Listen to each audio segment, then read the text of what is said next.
Welcome to our channel. Today we're diving into The Next Millionaire Next Door, Enduring Strategies for Building Wealth by Thomas J. Stanley and Sarah Stanley FALLAW.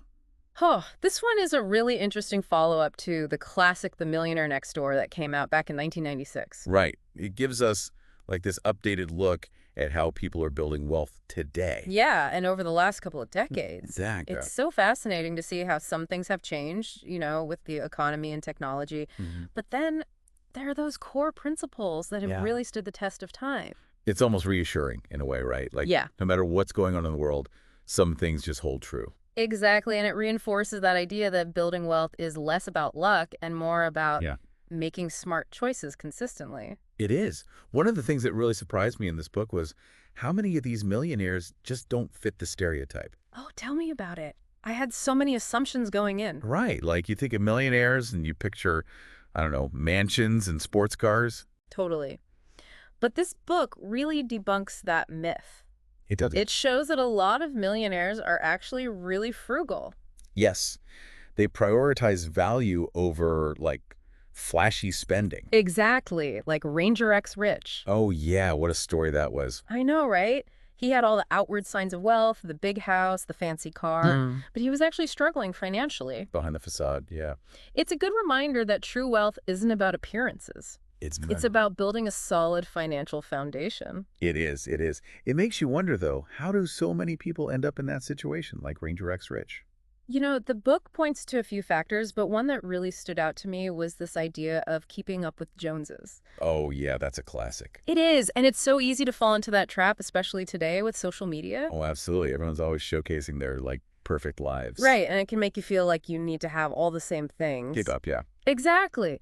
But the millionaires in this book, they seem to be remarkably immune to that pressure. So they're not influenced by what everyone else is doing. Not really. They call it social indifference, which is basically like Not caring. not caring. Yeah, like not letting the spending habits of others dictate your own. Oh, I like that. Right. It's about focusing on your own values and goals. It's funny because that almost seems counterintuitive in today's world. It does. We're constantly bombarded with messages telling us we need the latest gadgets, the biggest house, the fanciest clothes.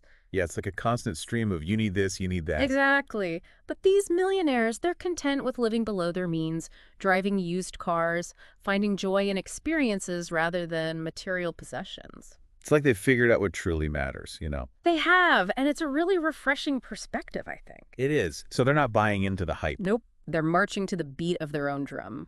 I like it. And it's not just about being frugal for the sake of it either. Oh, right. It's more about aligning your spending with your values. Yeah. Yes. Exactly.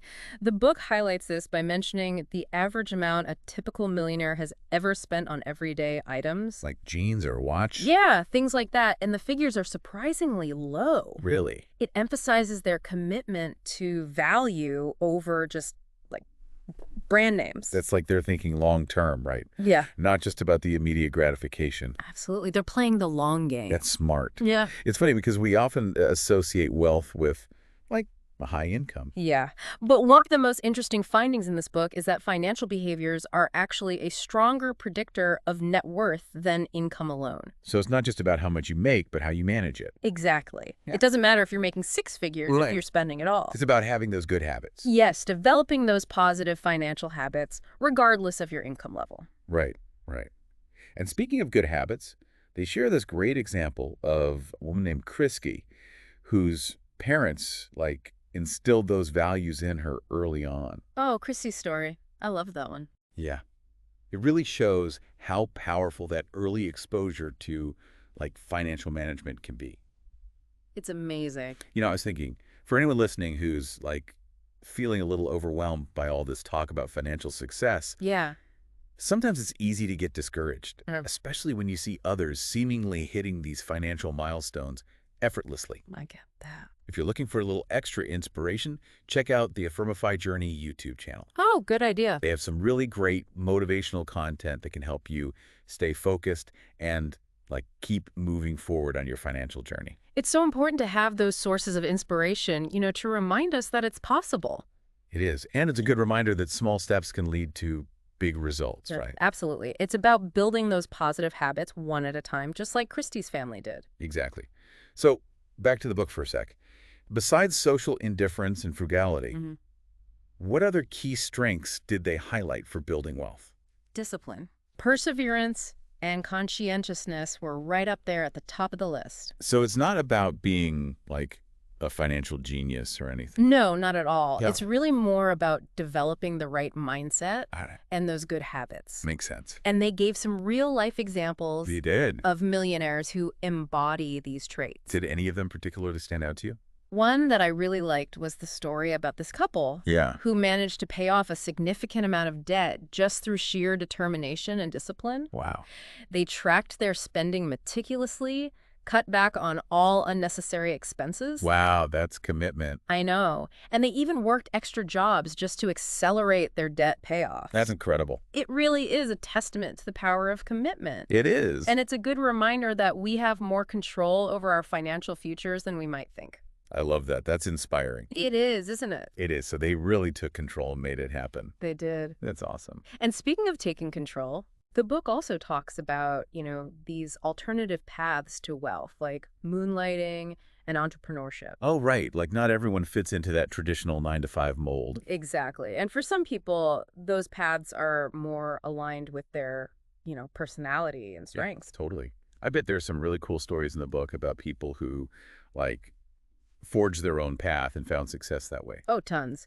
And they really emphasize the importance of things like courage, market awareness, and identifying those customer needs. Yeah, like you need to be able to solve a problem for someone, right? Exactly. It's not just about having a good idea. It's about, meeting a need in the market. Makes sense. Yeah. So we've got these, like, self-made millionaires who are kind of paving their own way. Mm-hmm. And then we've got those who are maybe on a more traditional career path. Yeah. What does the book say about finding success that way? Well, they definitely acknowledge that a traditional career path can also lead to wealth. Okay. But they really emphasize the importance of choosing a career that you actually enjoy. Right. Finding something you're passionate about. Yes. Because when you're passionate about your work, you're more likely to, excel and move up in your field. Yeah, you're more likely to put in that extra effort. Exactly. And they share stories of individuals who were able to build wealth through steady employment, disciplined saving, and wise investing. It's like finding that balance, right? Yeah. Between earning a good income, Yes. but also finding fulfillment in your work. Exactly. And it's not always easy to find that sweet spot.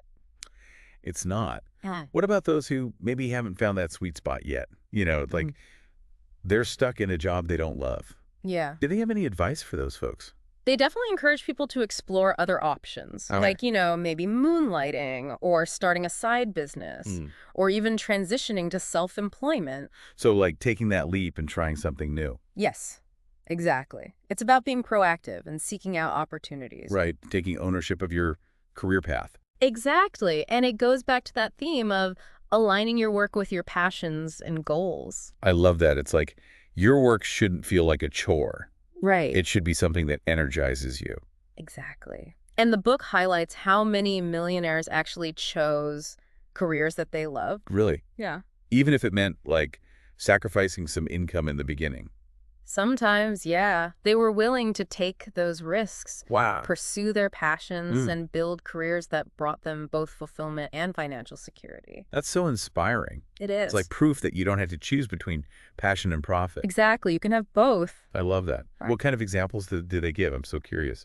Oh, they shared some amazing stories of, individuals who took those risks, pursued their passions, and ended up building really successful and fulfilling careers. That's awesome. It's a good reminder that work doesn't have to be a drudgery. No, it doesn't. It can be a source of joy, creativity, and purpose. It can. It can. I was also curious about something else. What's that? They talk about how a lot of these millionaires are actually very understated with their wealth. Yeah. Like they don't feel the need to flaunt it. Right. Why do you think that is?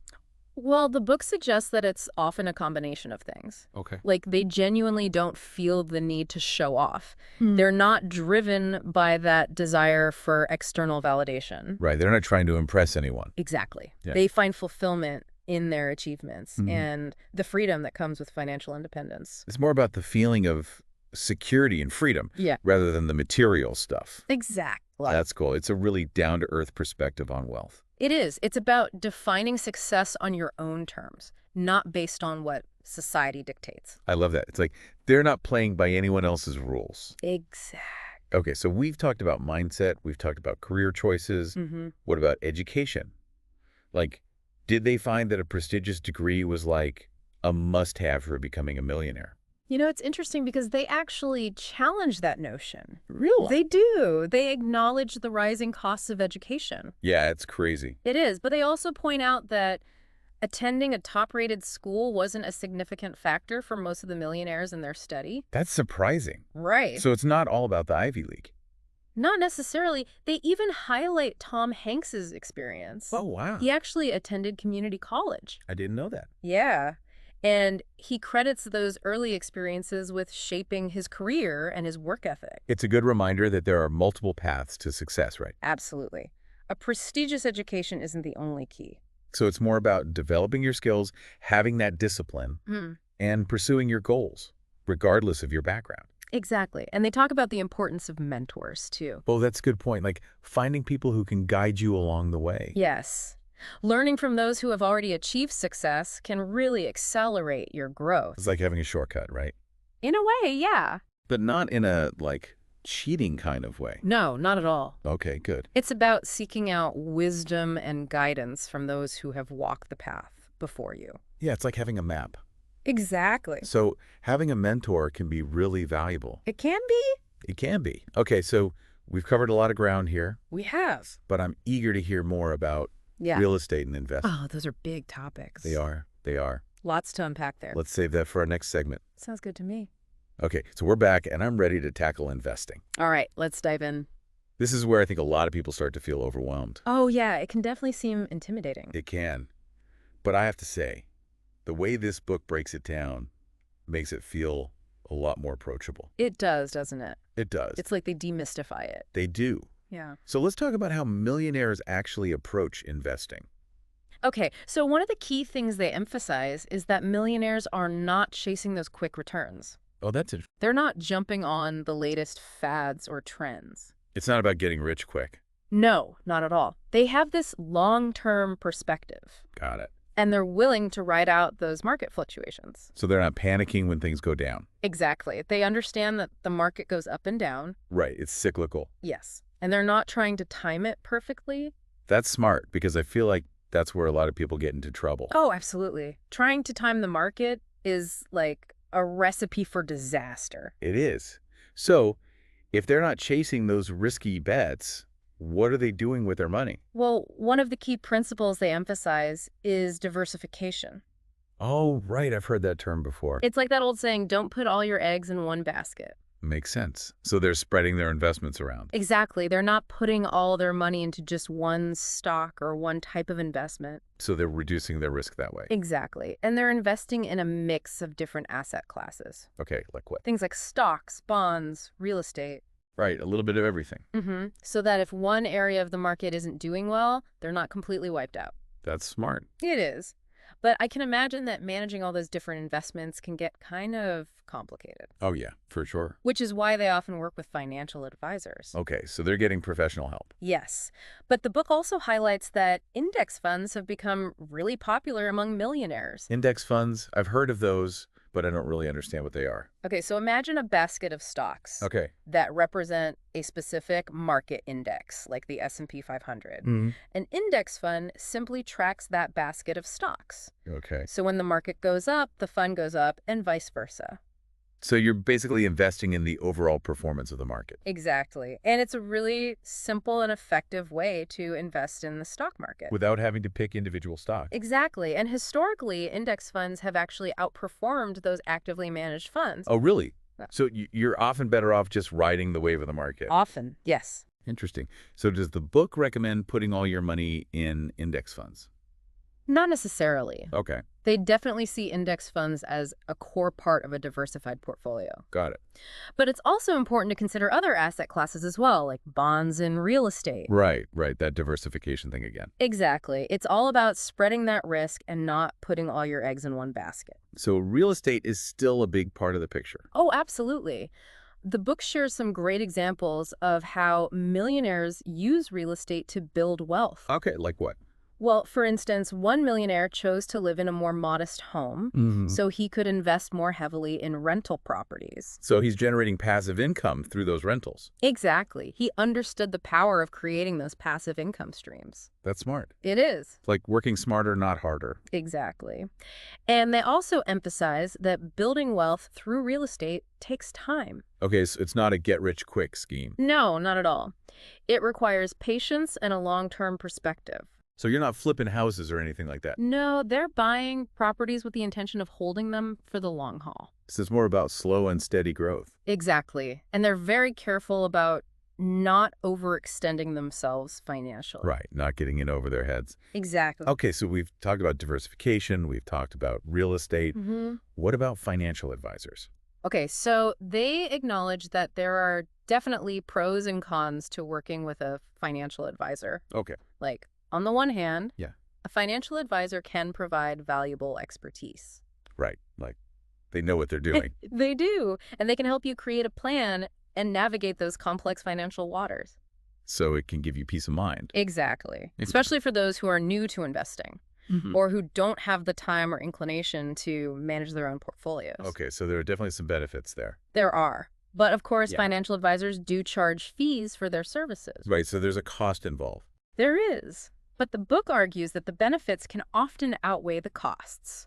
Okay, especially if you find an advisor who you trust. Exactly. And they emphasize the importance of working with an advisor who is a fiduciary. What does that mean exactly? It means that the advisor is legally obligated to put your interests first. Okay, so they have to act in your best interest. Exactly. Even if it means recommending products or services that might not generate the highest commissions for them. That's reassuring. It is. It means you can trust that they're giving you advice that's truly in your best interest. Right, not just trying to sell you something. Exactly. Okay, so how do you find a good fiduciary advisor? Well, they suggest asking potential advisors about their credentials and experience, their fee structure. Okay. And it's also important to get a sense of their investment philosophy. Right, make sure it aligns with your own values and goals. Exactly. It's about finding someone who understands your individual circumstances. So it's a very personalized approach. It is. It's Yeah. not a one-size-fits-all kind of thing. That makes sense. It's like finding a good doctor or a good therapist. Yeah, it's a relationship built on trust and understanding. It is.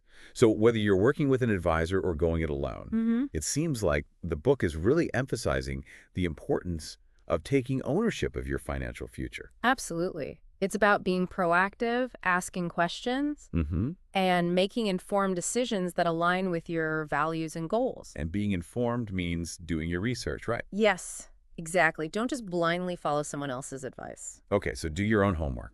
Exactly. Understand the risks involved. Right. And don't be afraid to ask for clarification if something doesn't make sense. I like that. So it's about taking that responsibility and being an active participant in your financial journey. Yes, it's your money, your future. Exactly. Okay, so we've covered a lot of ground here in terms of investing, Yeah, but there's still so much more to explore in this book. there is. Let's take a quick break and come back to delve into some of those other aspects of building wealth.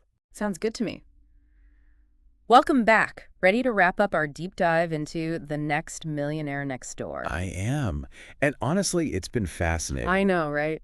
It's amazing how much we think we know about millionaires. And then this book comes along and, like, turns everything upside down. It does. It really challenges those stereotypes. It does. Like, one of the big takeaways for me is that building wealth is less about hitting the lottery and more about, like, consistency and discipline over time. Exactly. It's about making smart choices day after day, year after year. It's that whole slow and steady wins the race kind of thing, right? It is. It's not about getting rich quick. It's about building a solid foundation. It is.